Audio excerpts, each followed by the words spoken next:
नमस्ते दोस्तों, बहुत बहुत स्वागत है आपका मेरे चैनल इजी लाइफ विद शिखा में। आज हम बात करेंगे संकष्टी चतुर्थी की पूजा विधि और उसके महत्व के बारे में। दोस्तों, अगर आपको आज का वीडियो पसंद आए तो इसको लाइक कीजिए और ज़्यादा से ज़्यादा शेयर कीजिए और हमारे चैनल को सब्सक्राइब ज़रूर कीजिए। तो दोस्तों, शास्त्रों के अनुसार प्रत्येक माह को शुक्ल पक्ष और कृष्ण पक्ष में चतुर्थी तिथि आती है। हिंदी पंचांग के अनुसार ज्येष्ठ माह में कृष्ण पक्ष की चतुर्थी तिथि को एक दंत संकष्टी चतुर्थी कहा जाता है। मान्यता के अनुसार यह व्रत करने से रिद्धि सिद्धि सहित समस्त सुखों की प्राप्ति होती है। साल 2021 में एक दंत संकष्ट चतुर्थी का व्रत 20 मई शनिवार के दिन रखा जाना है। चतुर्थी तिथि 29 मई प्रातःकाल 6:33 पर प्रारंभ होकर 30 मई प्रातःकाल 4:03 पर समाप्त होगी। इस दिन चंद्रोदय का समय है रात्रि 10:34। संकष्टी चतुर्थी की पूजा विधि। इस दिन भगवान श्री गणेश की पूजा की जाती है।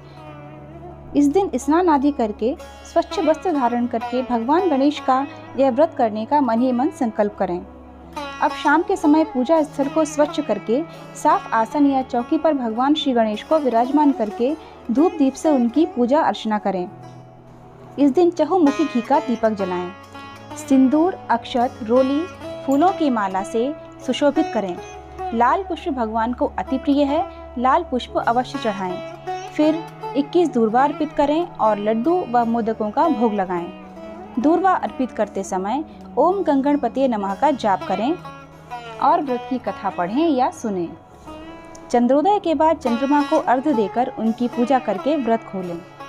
इस व्रत को करने वाले की मनोकामना भगवान अवश्य पूरी करेंगे, ऐसा विचार करते हुए पूरी श्रद्धा के साथ इस व्रत को करें।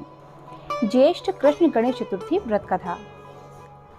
पार्वती जी ने पूछा, हे पुत्र, ज्येष्ठ मास की चतुर्थी का किस प्रकार पूजन करना चाहिए? इस महीने के गणेश जी का क्या नाम है?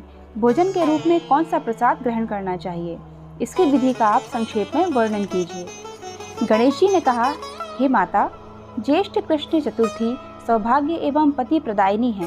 इस दिन आखू यानी कि मूषक रथा नामक गणेश जी की पूजा भक्ति पूर्वक करनी चाहिए। इस दिन घी से निर्मित भोज्य पदार्थ अर्थात हलवा, लड्डू, पूड़ी आदि बनाकर गणेश जी को अर्पित करें। ब्राह्मण भोजन के पश्चात स्वयं भोजन करें। हे माता, इससे संबंधित पूर्वकालीन इतिहास का मैं वर्णन कर रहा हूँ।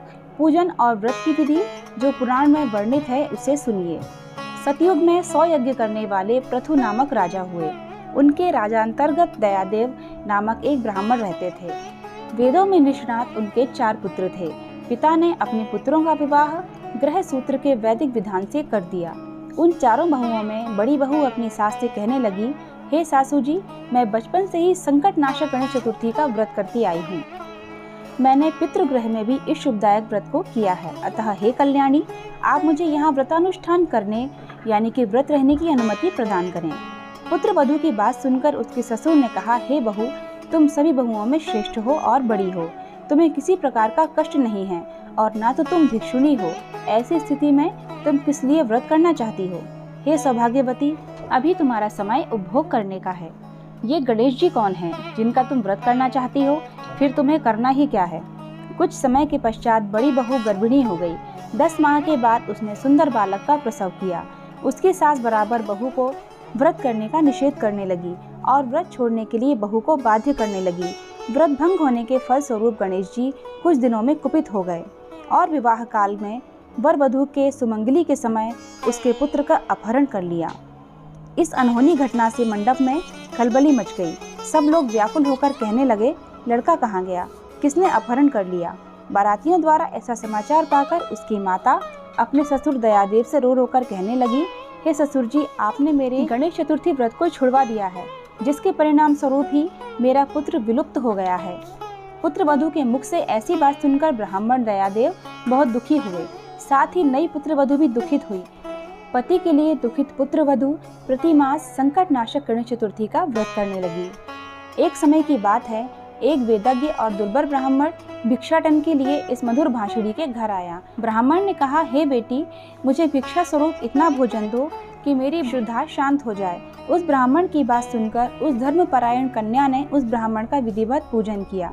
भक्ति पूर्वक भोजन कराने के बाद उसने ब्राह्मण को वस्त्रादि दिए। कन्या की सेवा से संतुष्ट होकर ब्राह्मण कहने लगा, हे कल्याणी, हम तुम पर प्रसन्न हैं।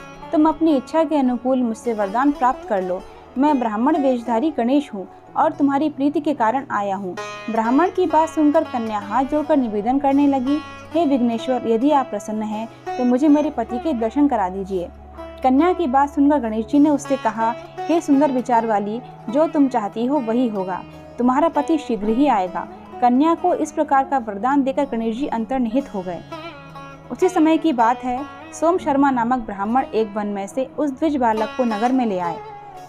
अपने पौत्र को देखकर दयादेव नामक ब्राह्मण बहुत ही प्रसन्न हुए। बालक की माता के हर्ष की तो सीमा ही ना रही, साथ ही संपूर्ण नगरवासी भी प्रमुदित हुए। बालक की माता ने पुत्र को छाती से लगा लिया और कहने लगी, गणेश जी के प्रसाद से ही मैंने खोए हुए पुत्र को प्राप्त किया है। उसे नए वस्त्राभूषणों से अलंकृत किया। दयादेव तो बारंबार सोम शर्मा को प्रणाम करके कहने लगे, हे द्विजराज, आपकी कृपा से मैंने खोए हुए पुत्र को प्राप्त किया है। खोया हुआ बालक घर में आ गया।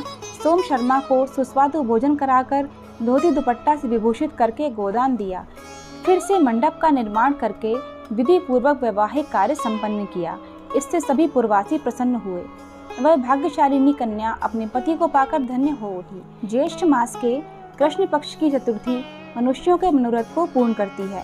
इस दिन नर नारियों को एक दंत गणेश जी की पूजा करनी चाहिए। हे देवी, पूर्व कथित रीति से भक्ति पूर्वक जो व्यक्ति इस व्रत एवं पूजन को करेंगे उनकी संपूर्ण इच्छाएं पूर्ण होंगी। श्री कृष्ण जी कहते हैं, हे राजन युधिष्ठिर, भगवान गणेश जी के व्रत का ऐसा ही महात्म्य है। हे महाराज, अपने शत्रुओं के विनाशार्थ आप भी इस व्रत को अवश्य कीजिए। तो दोस्तों, कथा समाप्त हुई। अगर आपको आज का वीडियो पसंद आया है तो इसको लाइक और शेयर ज़रूर कीजिए और हमारे चैनल को सब्सक्राइब करना बिल्कुल मत भूलिए। जय श्री गणेश।